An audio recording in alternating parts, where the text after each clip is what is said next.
So George, Heidi, tell us a little bit about Access One, your guys's how you started in the business, and everything like that. Dave, are we recording? Yeah, we are. Okay, okay, Yeah, we are. awesome. Okay, Cool. so if you guys want to start, my name is George Sarantopoulos. I'm the CEO and founder of Access One ATM. It's actually called Access One Solutions now, just because, why is it? Because the banks hate the word ATM and the so here's a tip. Let's start with a tip for the founder for newbies here. Don't put ATM in your title, in your company's name, please. Oh Something no. solutions Something or solutions or logistics, yeah, whatever. vending. Enterprises, like just don't put ATM, like don't make it easy for them. So originally I started with a company called Easy Cash ATM in 1999.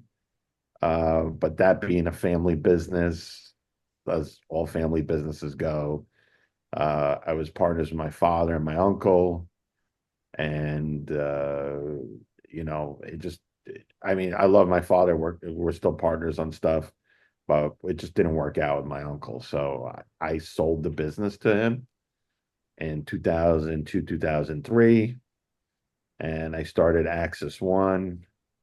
And then in the beginning, I was in just doing credit card processing. But then I had a lot of these merchants call me up like, hey, your uncle's not paying me. And a lot of people knew it was my uncle over time. And they're like, he's not paying me. He didn't service my machine. And then all of a sudden he stopped paying me because he got into financial straits. And then I got into the ATM business. And then, well, Yeah, 2005, I started full time with Access One. I was just helping out for a while, but then he needed the help. He was really growing quite fast. I didn't realize you did credit cards before ATMs. I thought you did credit cards after. That's interesting. no, well, I did ATMs, but then at first, but I was non-competed out. Uh, so I did credit cards for a little bit, and then I jumped back into ATMs in a big way, like with my own, Gotcha. in a Gotcha. big way. And we had a credit card ISO for a while, payment partners with Steve Feldshuh. He's fantastic. He's still in the business as Better Pay. Better pay, but he's out in LA, so Yeah. that it wasn't.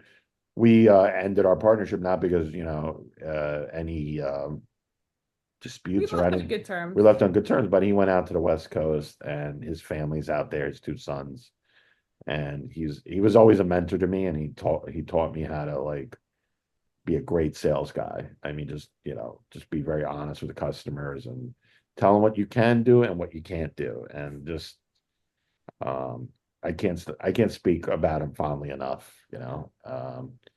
So I think he was my sales father, I call him, in a weird Yeah. way. He's your So, rich dad, poor dad mentor. Well, my dad's not doing so bad either, but he was my mentor in sales, I would say. So, but Heidi came in 2005, was it? 2005, yeah. And we had some family obligations of Heidi's that we had to take care of. So she, uh, after college, she just joined me full time. wow, Ever since. nice. A lot has changed in the ATM business. Where do you see from your perspective how things have changed? Where's the ATM business going? I mean, I get asked the question all the time, is cash going to be around in 5 years, 10 years, 15 years? What do you see? And especially being, in the city, and things in the bigger cities, change faster than I know there's an ice cream place in New York City, Van Leeuwen. My girlfriend loves it, right? And they don't take cash anymore. What do you see the future of the ATM businesses? Well, I think they went the extra step. They actually put a Yeah, key out there. yeah, they did. That's because they got sued, right? I think. Yeah, yeah, yeah. And they were breaking the law, actually. Yeah. City passed a law where you have to accept cash. So then they had to get what's called a reverse ATM to convert cash into a prepaid debit card. and then you use it to And buy then you use could it to use buy it. ice cream. It was very convoluted. Yeah. I mean, to me, it's disgusting because some working guy wants to go there with his kid, and maybe he doesn't have a credit card, right? And he's just trying to get back on his feet, and he has to go through this whole rigmarole to buy his kid an ice cream. I don't know. I think it's Yeah, but that's just me. I mean, even if I wasn't in the ATM business, I would think like there's something wrong with that. Even going lately to baseball games, I hear it's very it's very like you can't use you can't use cash, Um it's well, anyway, that's a story for another Yeah. day. But how's the business changed? What do you think? I mean, let's face it, the ATM machine's still pretty much the same. They still function the same. The yeah, 1500 will never die. yeah. But the technology hasn't changed all that much. I mean, you're still programming the machines almost the same way. The encryption keys might just get a little bit longer. But in terms of technology, I don't think much has changed. But what I see now is a lot more ways to make money on the machines. You can add in DCC. I know a lot of people have added in like Liberty X and with the Bitcoin functionality. And I think as the machines become more powerful, there will be more features or more abilities to add income streams, income generating streams on those machines. I see a lot less like crazy surcharges. Like back in the day, at least in New York City, I would see some people putting in like 99-cent surcharge. It was We officially hate 99 cents surcharge. Really, And really. we strongly discourage our operators from doing it. Yeah, for a while, I think a lot of ATM operators were afraid to raise their surcharges because they were afraid, well, if I raise my surcharge, then the guy next to me is going to take all those transactions because they're still at $1.50. So I think ATM operators are more open to increasing their surcharge, especially since the cost of getting cash has increased. I couldn't understand the land of $18 cocktail drinks. We still have $1.50 surcharges. Like, Not yeah, like the bar would be, you go to the bar, like a really nice bar in New York, and it's like $18 to get a Negroni or a gin tonic. But meanwhile, it's $1.50 at the ATM machine. Like, it never made any sense to me, Yeah, so Right. I So think are you? I think we should actually I think we should implement we should call it a Big Mac fee. And we should the fee should be the price of a Big Mac. So as that price goes up, we go I mean, it. I like that. I mean, the way I think the business has changed is the ATMs when we first started were ugly as hell. Like they were like the Tidal. I mean, that God bless that machine. That machine, you could have dropped it from an airplane and it would have still survived, right? And then things got a little better with the Triton 9600, if I remember right. And I'm really aging myself how long I've been in this business.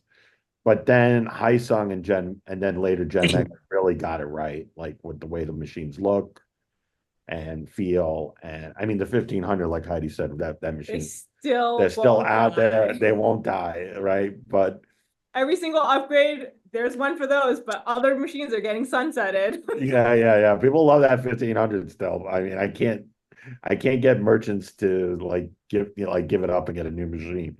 But, George, I got some outside 1500s. They're great for like if they're outside because they're built like tanks. And yeah, the screens never die. and it's not a bad looking machine. For the time it was pretty good. What's changed also, I would say, is no more outdoor ATMs. That was a phenomenon in New York. People would put ATMs outdoors, but I just think, the uptick in crime, the lack of it. I mean, I'm talking very New York specific a little bit. Regulation. The regulations, the lack of enforcement, where people would get arrested in New York City and then get released the same day or within 24 hours. I think For robbing. the machine. I mean, there was a gang in New York, 9 guys. They were robbing machines. They would get a pop every so often. And then they were back out on the street robbing machines outdoors. I mean, we were making it easy for them.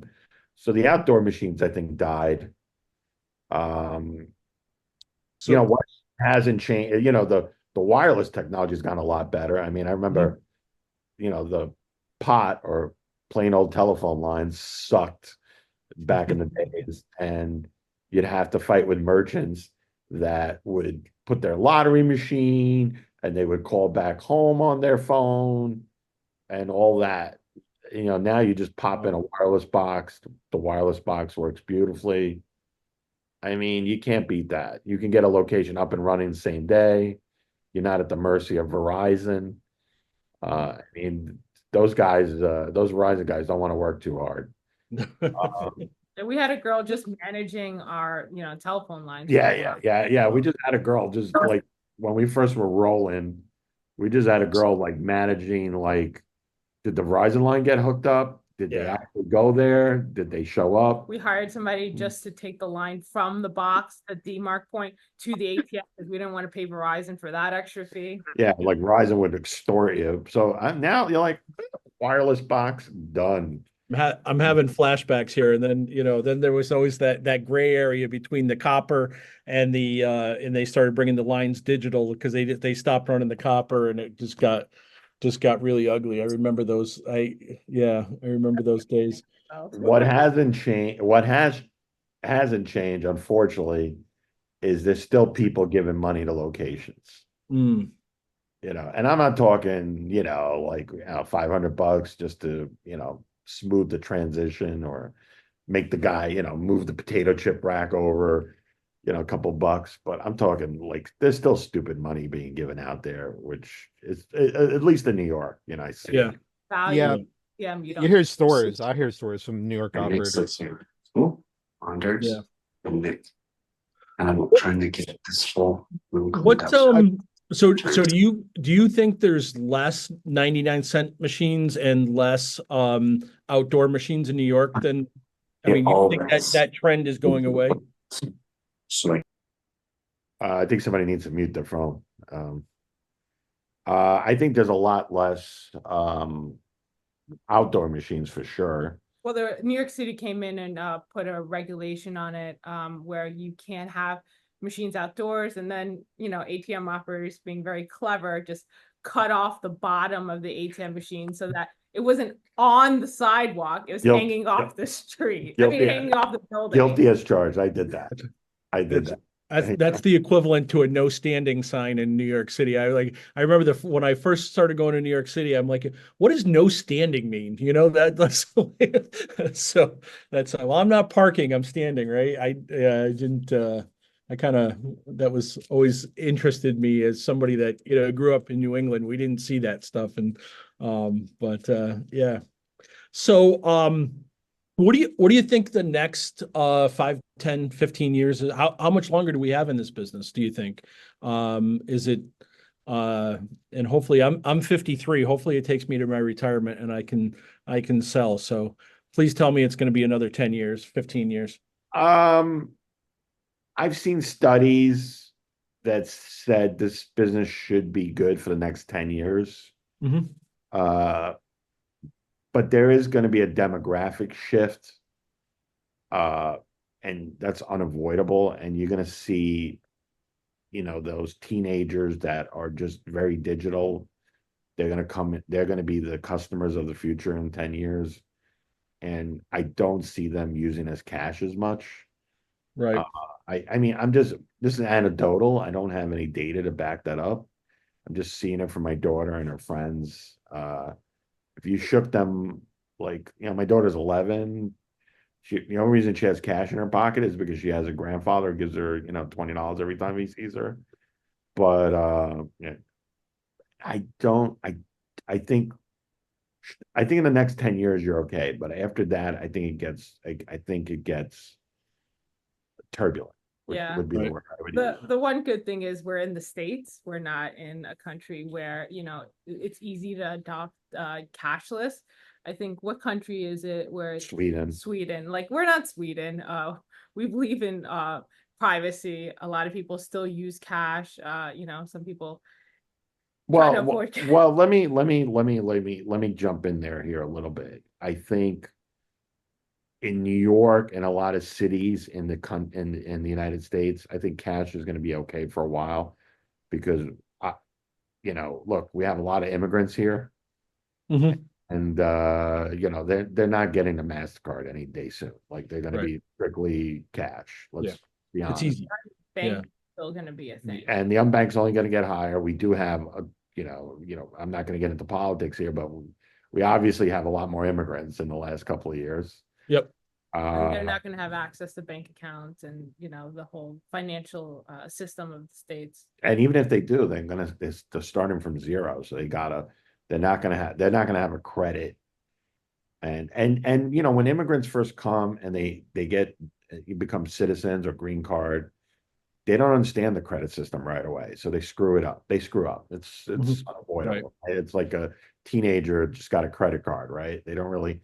So and this is what I've seen from trying to finance ATMs for them, and their credit's all banged up because they didn't understand the consequences of maintaining a good credit. So even if they get they get status in this country, I don't think they're going to get access to the banking system right away fully because they're not going to have credit, or they're going to bang up their credit, or they're going to have like a medical bill that bangs up their credit. So I think, short term in the cities, I just don't see, cash going away for that reason. Yeah. What do you think about the whole tap to pay, abilities with ATMs and where that's headed? A lot of our merchants are asking for that. Their customers are not taking their cards with them. They just have their phone. I think that's coming. There's a lot of manufacturers that are selling machines with the NFC. The only thing is the processors haven't caught up and they're not allowing it just yet. They're still beta testing it, I think, with our processor CDS. So I think that technology is coming. Just another upgrade that we got to do, more equipment we got to invest I mean, in. when we were in Greece, we went to Greece this summer. I don't think I swiped the card at all. It was all tap to pay. Like, I don't remember swiping to pay at all in Greece. Like, I think one place maybe the tap didn't work, but everywhere it was tap to pay. But when we used the ATM, it was still the EMV chip, though. Oh, was it? Yeah. It was. Yeah, I sent her to get me cash, once or twice there. Very aggressive with the DCC. Yeah, they really like that DCC. Like, like they really want to hit you over the head with the DCC. I wish our ATMs were that aggressive. Are you sure? Are you really, really sure? Have you experimented with tap to pay in any of your terminals? Not yet. Our processor doesn't have it yet. And we don't have a machine yet. Actually, we haven't actually purchased a machine with the NFT either. I have one out and it frustrates the hell out of people because only like 10% of the tap to pay goes through. It's so it's we're not there. Like I said, we're not there yet. I don't want to look, I'm like the penguin, right? I'm like looking over the water. I don't want to be the first to jump in, right? Let's jump in, see if it's safe. If there's like a predator there, I'm going to be like, okay, I'm going to wait out here as a penguin. Like, you never want to be the first one to jump in there. It's just my thought, like, oh, somebody has a new make and model. Let my buddies buy it first, see if it works, see if it's good. Let's get all the kinks out, and I'll buy it like 6 months, a year from now. You're gonna wait until it's ubiquitous. Yeah. There's no you're not an early adopter, right? No, there's no reason for it. You have an iPhone 11 still, probably, right? That's something like that. Yeah. I still have the Lightning charger. I am not USB-C yet. So I would say to people though, and this is very important, there's still good locations out there and we still get them, but we are cautious what we take and what we don't take. Yeah, we're not taking in every single location that comes to us. Hey, I need an ATM. We're just like, we look at a lot of factors before we're like, okay, yeah, we'll take it on. I have like an expression, like everyone wants an ATM, but the ATM doesn't want them all. Like not every location warrants an ATM. Yeah, for sure. So think about when you're looking at an ATM location, and this is for the newbies, like really think, is there a need for cash in this location? Yeah. What else do you look at? Would you suggest to newbies besides that? traffic, what other kind of factors, hours? I mean, yeah, obviously traffic. I know it's politically incorrect, but look at the demographics. If it's Jewish old ladies, no offense, no one's going to use it. Even if it's a very busy strip. At Like, a busy strip, it's just not. It's we've not. tried it in one of our Chinatowns here. There's so much foot traffic, but there's nobody uses the ATM. Yeah, I mean, it's like you would think there's one of the Chinatowns, we had like a couple of locations we could put in. We put in one and it did nothing. Really? So Heidi will tell you her family will walk 8 blocks to save the $3. My grandmother used to walk 1.5 miles to go to the Chase Bank to do her transactions. She couldn't understand an ATM, but she had no problem walking 1.5 miles. So I know this is all politically incorrect and whatever, but you got to really, there's a demographics to who uses an ATM and who doesn't. Older versus younger, ethnicity. We had an ATM in a Hasidic community, and while we were installing it, somebody came up and they're like, "What is this?" They didn't even know what it was, and my technician was just like, how do they not know what an ATM is? And I was like, they don't even have TVs, some of them. How would they know? Yeah, just for people in Kansas, Hasidic is religious Jewish people, and sometimes they're not allowed to have a television in their house or a advanced telephone because it's corrupting, I guess is the Yeah. Think Amish. Yeah. So when I first started in the business, there was, I don't know, maybe 2,500 registered ISOs, and now there's, I think, 250, and you're one of them. I look at it as one of the biggest pending issues that we have as ATM operators or independent ATM operators. I mean, the consolidation over the last few years has been huge. A lot of people have given up their registration because it's just not worth it anymore. What is your feeling? Why have you kept your registration? What's your feeling on that? And do you see it as a problem? I see it as an ego problem. No, I'm just kidding. I'm really. We debate about it. We have a healthy debate. We go back and forth every couple of months on it. I agree with you. It is, something that we think about. Is it right for us to keep our registration? There's compliance. There's all these network fees. It's like, oh, you just got a $12,000 bill this month because, Visa and MasterCard want their cut, or Star needs a registration fee. Insurance a lot more expensive. Not GL insurance, not for being an ISO, but there are some benefits to it. Some of our more corporate accounts, they actually know what it is that to be signing up with a registered ISO. When it comes to when we file our Massachusetts licensing, they ask, "Oh, are you an ISO?" And we're like, "Oh, yeah, we happen to be one." But I don't know. Well, I think we go after a lot of corporate accounts. I think it's the credibility. We own the contract.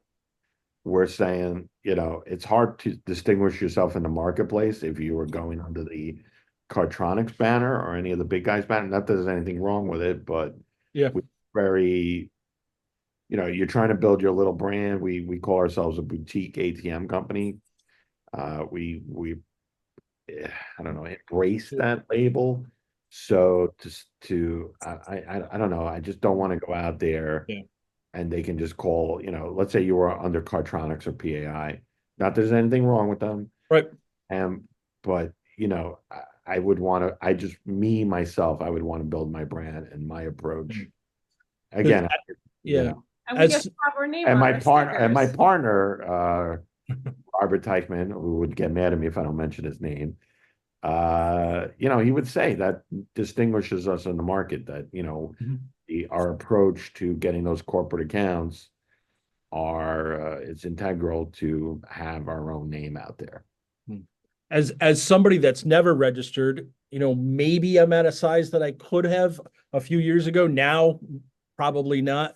The concern is that, when we've consolidated under the 4, 5 registered ISOs is then, do they have so much control over us and so much control over pricing? It's every time I hear, I know last year Walter gave up his registration, and you hate to see, the I guess you would call them smaller ISOs, give up the registration, because you'd like to have that competition in the marketplace, because I have a feeling we're going to a place where there might not be, I would say if that's the way you're seeing it, then if you're like the lone wolf out there, then your registration's worth that much more, I think.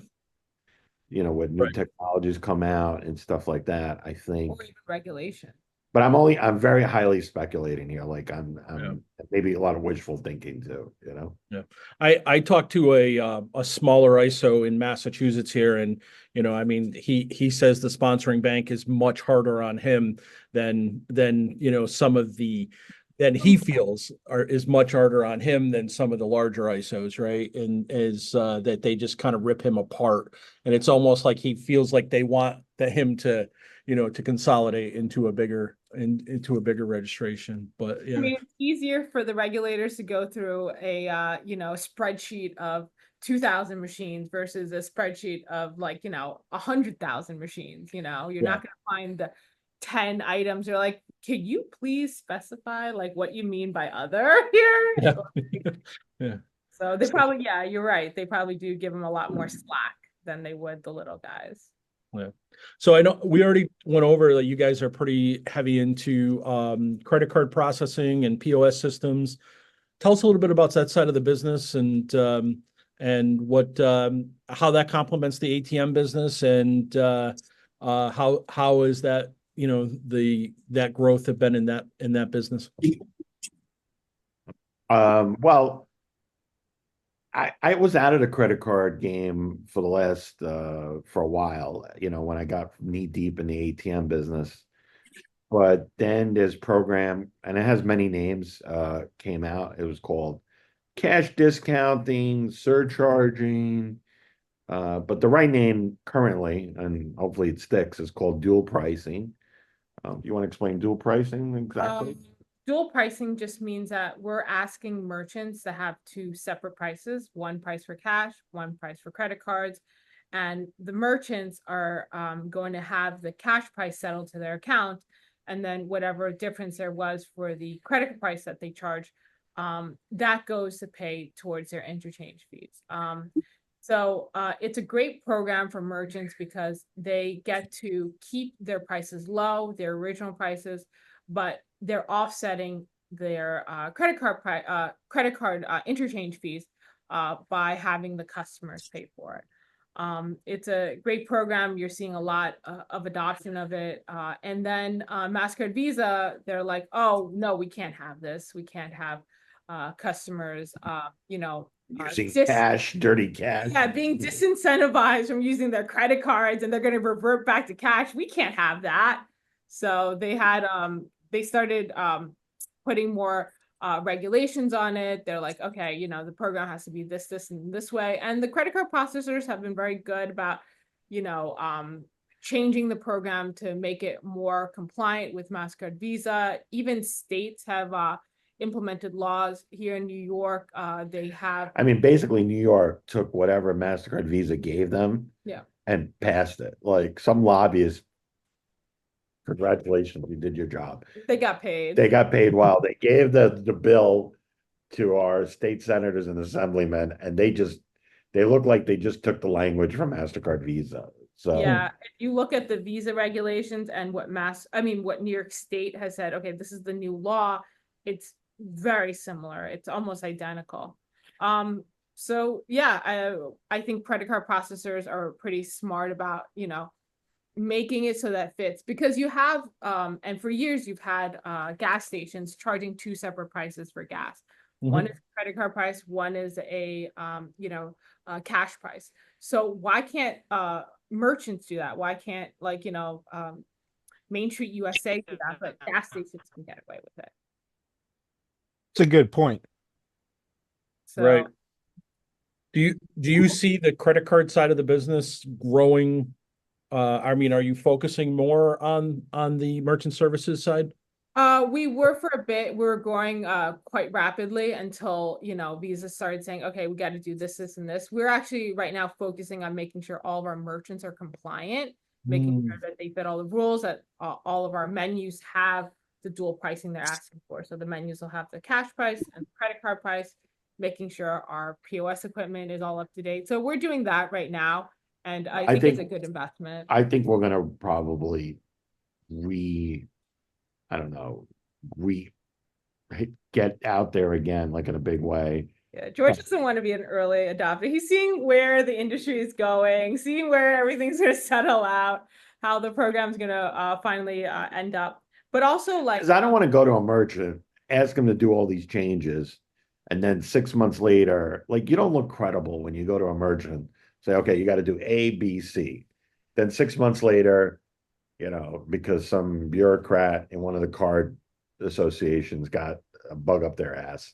So then I got to go back and tell them to do D, E, F. Like, Yeah. you don't, like, the merchants get annoyed. Like, everyone here deals with merchants. You know how they are. Yeah. And it's a very, you're selling them something they haven't done before. This dual pricing, cash surcharging, with the before cash discounting, whatever. And it's, you got to make them jump through a lot of hoops. And you want to make sure where these hoops are going to end up. Like, you don't want to go there multiple times. And Right. but I think we're at the end stage of this compliance. Yeah, I think we're probably going to start gearing up to start selling it again in a big way. But like, going back to what George was saying, how not every not every location that wants an ATM probably should warrant an ATM, but now you have another product you can sell them. They might be like, hey, listen, I want an ATM. And you drill down and you're like, well, I don't want to pay these credit card fees anymore. It's very high. And we're like, well, we can help you with that, and then you could push them into like a cash discounting program, so that, you don't lose a customer. You can make it into something else. Do you see increased transactions in cash discounting customers, or do you just feel like the customers just pay that 4% or 3, whatever it is? Is there any correlation? I get asked that question a lot. Deal, then you're like net positive. Like, if you have the credit card processing with cash discounting, or dual surcharging, and you have the ATM in the business, you're going to win either way, because they're going to go to the ATM for the cash, right? But overall, most of our customers do not see a decrease in transactions, and they feel like the cash is only minimally increased. Yeah, but you're also improving the chances that business will survive, right? Mhm. Like, let's say you go into a restaurant or bar and they do $200,000 a month in processing, which is not a crazy number in New York, right? It's very possible. You're saving them easily 7 to 8 grand a month in processing fees. So that could be the guy's rent. Right. So that you're increasing the chances of that business surviving. You gave him a tool, and he's going to kick and scream. He says, oh, well, the customers are going to complain. Yeah, there's always going to be that old lady who's going to come in and complain and say, why you guys are surcharging? Why are you guys charging me for using the credit card? But you are increasing the chances that business will survive. And so let's say you have a nice ATM location, you do very well. It's a nice bar, and why not do it? Right. You're going to make extra money. You're going to increase their chances of survival, because businesses come and go. So you're going to help that business survive. Like, some people when I go into these businesses now, they buy me dinner. Like before, when I sold them credit card processing years ago, they used to hate me because they thought I was making all that money, not MasterCard. Right. But now they're like, oh, they're like my best friend. I'll come down, George. You want to have a glass of wine? You want to have dinner? And like, sometimes I don't even pay. It's great. It's a more positive experience. So Right. why wouldn't you want to do it? And by the way, if anyone needs help, we can help them with that. Good. That's a shameless plug here, but. No, that's good. That's good. Honestly, as I did some credit cards years ago, and I got very frustrated because the first question out of the merchant's mouth was, "What's your rate?" And then I went into this long explanation about how rates work, and I lost them within like the first 15 seconds of my sales pitch, right? And it was just like just like they glossed over and, well, why you don't want to tell me your rate? And it's like because they don't understand how it works, right? So, but We are not selling rate, like basically telling them, forget about all that. Like, yeah, how much you're paying in fees? Oh, I see you're paying 8,000 a month. How would you like to not pay 8,000 a month? right. And the merchant now is interested, right? He's like, sit down, tell me more. So Yeah. But, tell us about the last president of NAC, and tell us a little bit about doing some of the things that you've done for the industry, NAC, and why is it important for ATM operators to support NAC, and some of the legislative things you've worked on. well, to be precise, I was the chairman. Chairman, I'm sorry. No, Thank no, no, it's fine. I don't care. But I don't want Bruce to say, hey, you. I don't. I was the chairman until last year. I'm still on the board currently. The reason why I came off, full disclosure, the reason why, and I like to be transparent with people, I came off because I was dealing with prostate cancer, and it was a little more advanced than it should have been, and into FYI, people, like, go get yourself checked out once a year, Pro tip. pro tip, go get that PSA checked out. Don't, we all don't like going to the urologist or whatever. It's not comfortable, but Just get a blood test. well, no, the PSA, no, you've got to still check with the old fashioned way. But go get yourself checked out. Like, go once a year. You owe it to your wife, you owe it to your partner, you owe it to your children. So anyway, I got diagnosed with prostate cancer. I'm doing well now, thank God. But I needed to go through chemo and some other stuff, and I needed to step back a little bit. Right. I'm still involved. I still talk to Bruce maybe once or twice a week. I still help out as wherever I can. I mean, recently, I was in Greece, so unfortunately I couldn't go, but we went to Washington, D.C. Mhm. 3 people showed up. We had 47 meetings, and we are pushing the safe access to cash bill. So what does that mean for you as an ATM operator? That means, God forbid, you get robbed or your ATM gets robbed, it will be treated now like a bank crime. You'll have the FBI come investigate it. Before, if this bill doesn't pass, it's just the local PD, the local police department, and I've dealt with that in some municipalities and some towns, and they think it's a victimless crime, right? They think, oh, it's covered by insurance, who cares? So if we get this bill passed, I think it's I wrote it down, House Bill 3398. Call your congressman, call them, tell them to support this bill, tell them you need it because you're worried for your safety. Tell them whatever you need to tell them. These people don't work that hard. They work for you. I can't stress that enough. Congress people work for you. Don't be intimidated. Call them up. You're in their district. You will employ people. You pay merchants money. You are a valued member of the community, despite what they tell you, despite what the banks tell you, right? And push your congressperson to support this bill. It'll increase safety in the industry. It will increase it will protect our money out there on the streets and protect our people, from getting robbed, God forbid, killed or anything like that. Not that that happens often, but God forbid it happens, right? The FBI will come and investigate the crime. That will scare off the common criminals that hit our machines. And Definitely. ATM crime, I hate to say it, this is ATM startups, but we've all seen it has been on uptick, especially after COVID. So I urge you to support the bill. The other thing I would say is our ongoing lawsuit against MasterCard Visa. You know, for the newbies, that's not going to affect, believe it or not, will have an effect because we're eventually, I think, is going to affect the way we price a transaction.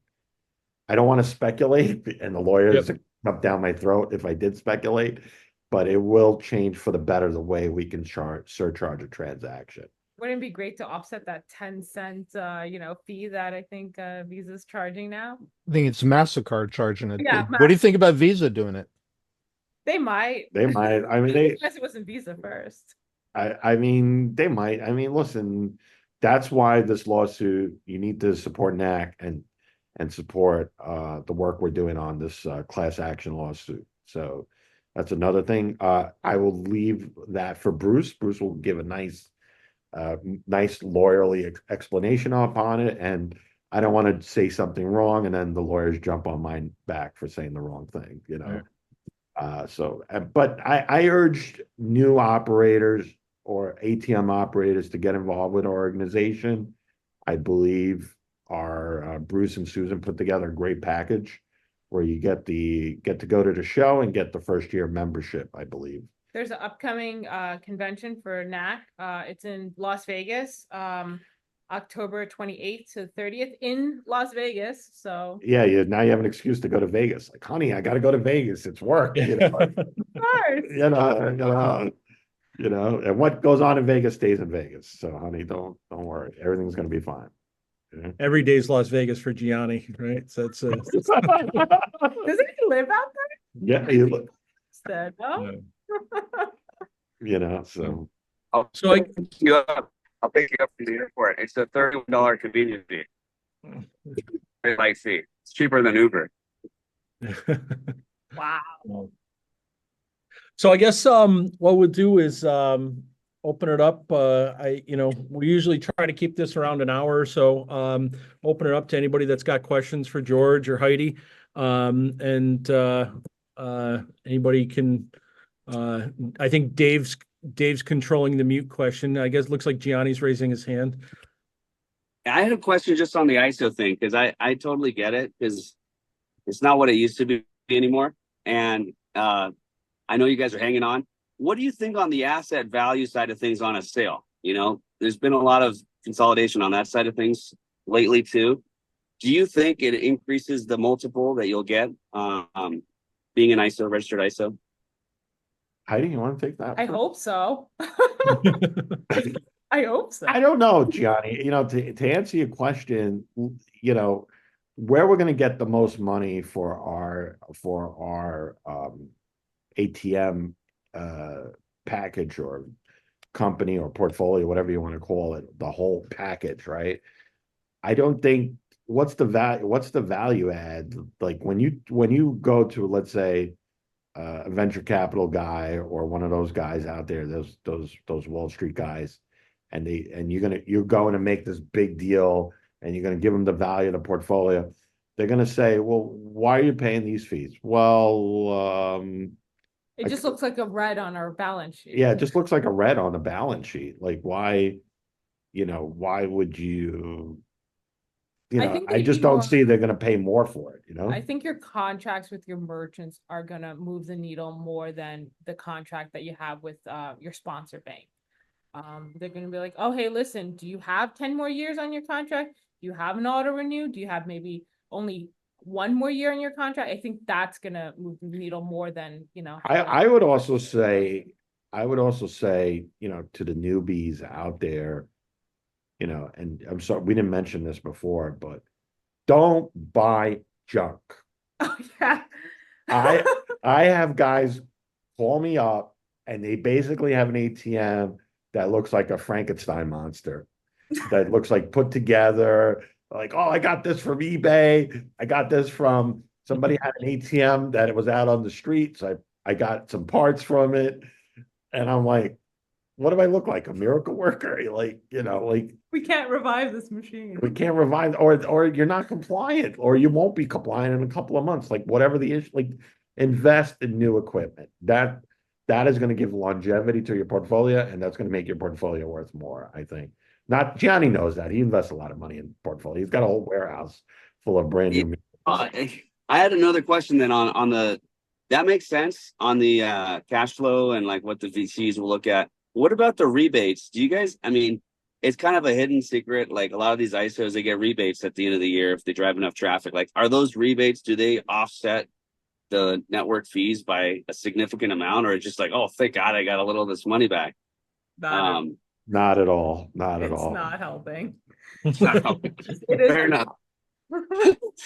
You guys And then mentioned my final question is like, how do I get paid from my five ISOs ago ISO when this interchange lawsuit gets paid out? Like, is there any like real tracking on like the downstream, and like what are the chances that a little guy like me actually gets some of the money? That is a Bruce question. He's an attorney. I don't have an attorney hat on. I never went to law school. Got it. I only have a lot of friends Yeah. that are lawyers. That's the best I can do. So I'm going to leave that question to him, you know? Fair enough.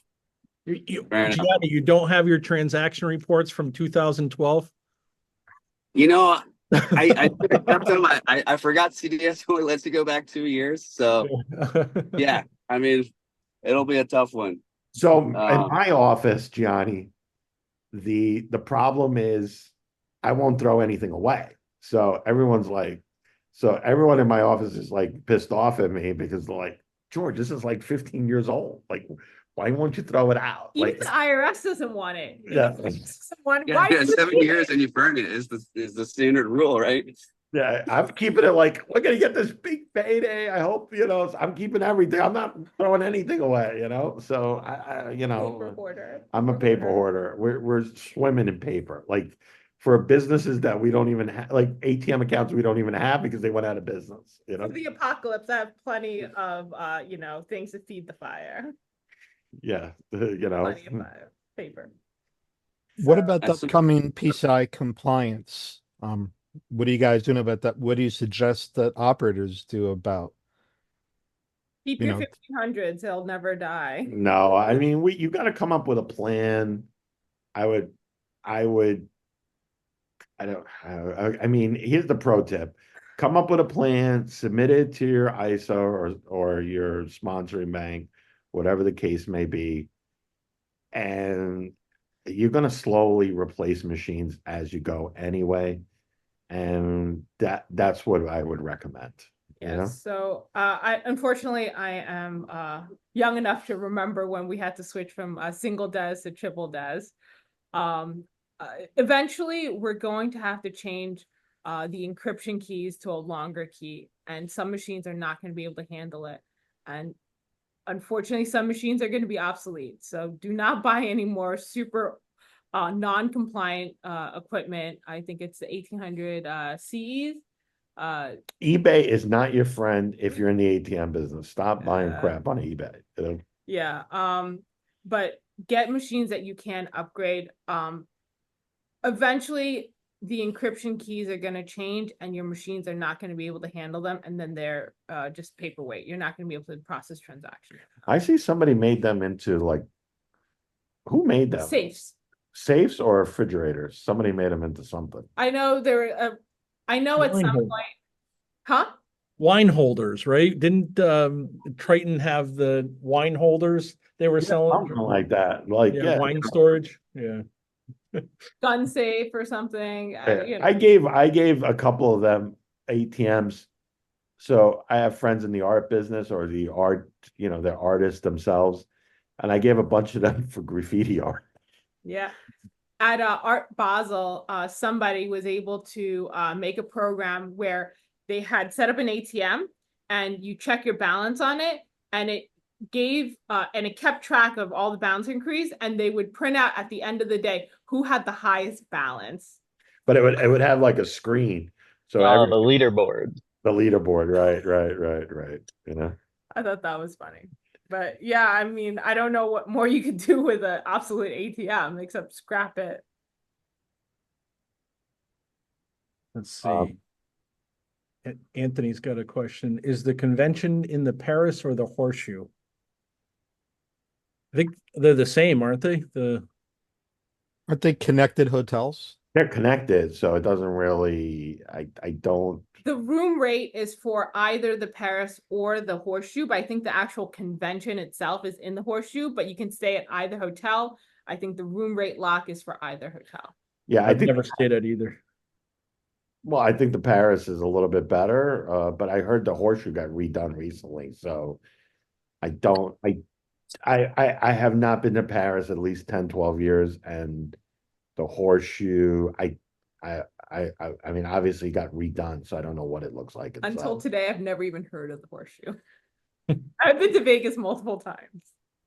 I didn't know it was a thing. So, yeah, so like I said, I step back a little bit from day to day, so that's, I don't know exactly all the details. I don't want to. It's gonna be a good time either way, so don't worry. Yeah, you're gonna have a great time in Vegas. I never went to Vegas and had a terrible time. Let's see. We got any other questions? Anybody else? Oh, and questions? by the way, you can write it off your trip to Vegas, right? Yeah. Business expense.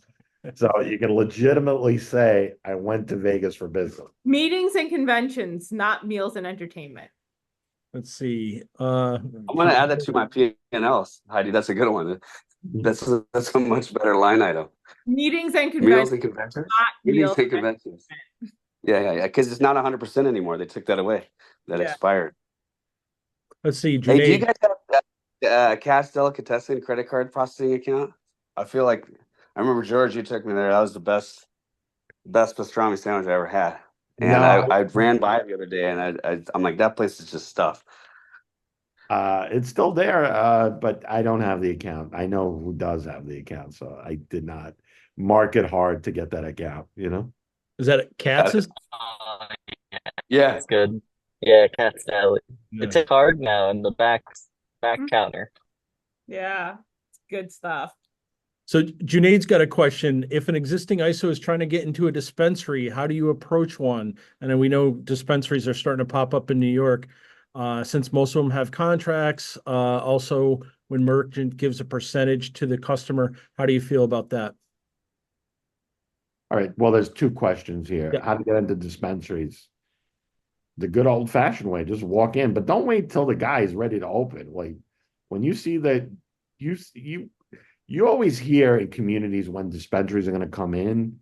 So just walk. Community board meetings, and also try and only do legal ones because the illegal ones are getting popped all over the place. Yeah, the illegal ones are going down in New York. So, and your ATM will get grabbed as part of it. And then you're going to have to negotiate with the NYPD to get your machine out. So, Actually, that's one thing about being a registered ISO is we do have legal marijuana spots, and our sponsor bank has a program for us that allows us to do it.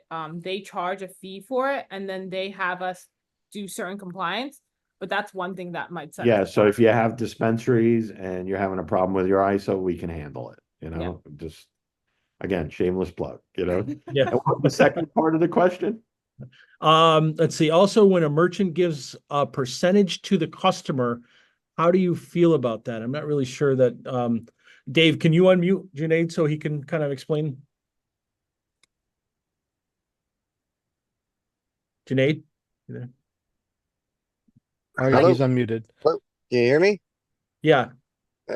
So, like how in the ATM industry, people like to, and especially in New York, like they always give like a gift, as they say, like 10,000, 20,000, 5,000, whatever it is. So what I've seen in the credit card industry, as an existing ISO, they like to give a percentage, like a 1% out of the transaction or 2% out of that. So that's what I was kind of getting at. It's Talking kind of the about- same deal.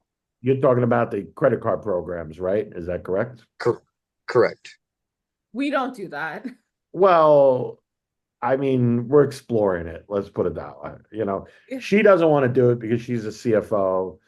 I want to do it because I'm a sales guy. So it's one of those things we're going to have a healthy debate about. It's the 99-cent problem. If we all start doing it, then we're all expected to do it. And then it's unfortunate because it's just going to, take away the value of our product and the profit. But there are people doing it. They have clever ways of doing it. Some people we'll give them just a flat check. I mean, if you want to do the 1%, you just got accounting that you want to do there, but I don't know if it's necessary.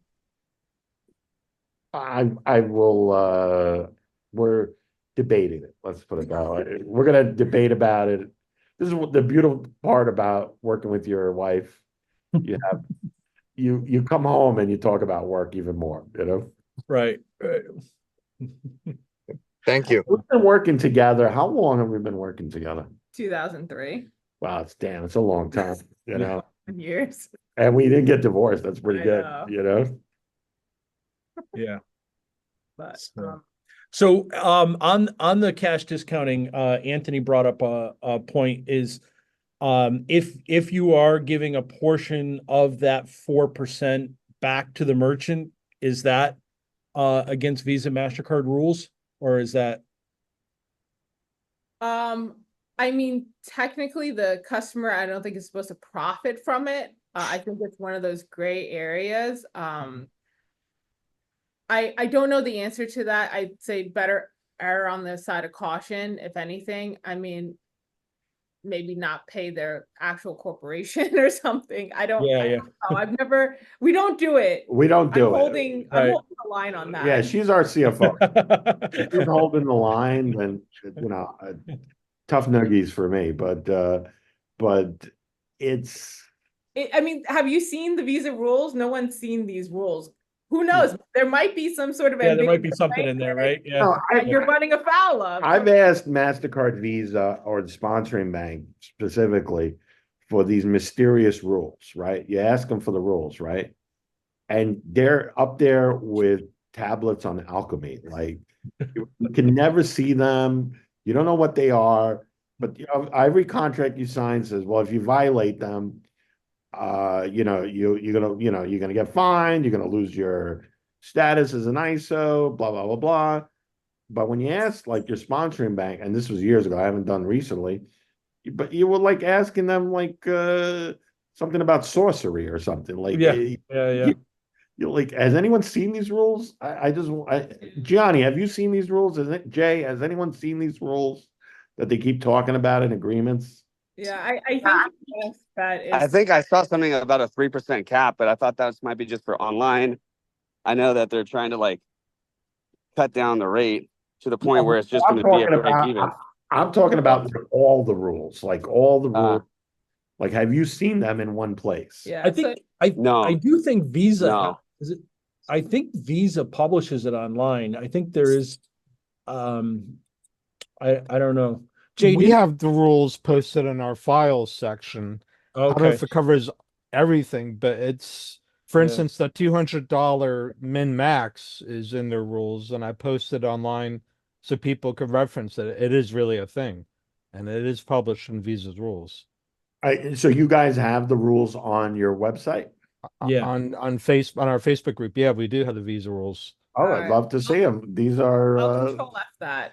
yeah. These are I've been looking for them for years, you know. it's only 150 pages, I think, but I think it but the rule is in there. It's the you know, the minimum, the $200 minimum is in there, but MasterCard I don't think has that rule, but has the rule that we can't do it separate, you know, a separate rule for MasterCard than we do, you know, treat a MasterCard transaction separate than a Visa. It's about. So yeah, exactly. Support NAC. I can't say it enough. So maybe in going back to that, I've seen some people call what like a rebate for being a customer. Like, you know how sometimes you're a Verizon customer, they'll give you like a gift card. Hey, you've been a good customer. It's a rebate. I think you're better off with a flat. Just for your own accounting, if you're going to do it, I don't advise you do it, but if you're going to do it, call it maybe like a rebate or like a customer appreciation and make it a flat fee and make it quarterly. And definitely don't call it profit sharing. Yeah. No, just stick it in meetings and conventions. Stick it in meetings and conventions. That's more of a customer retention, you know. So all right, we got anything else before we wrap up? Anybody? Bueller? I just want to thank everybody for doing this and joining Thank us today. And I appreciate you joining us as we try to grow these, and we the admins of the group try to see this as a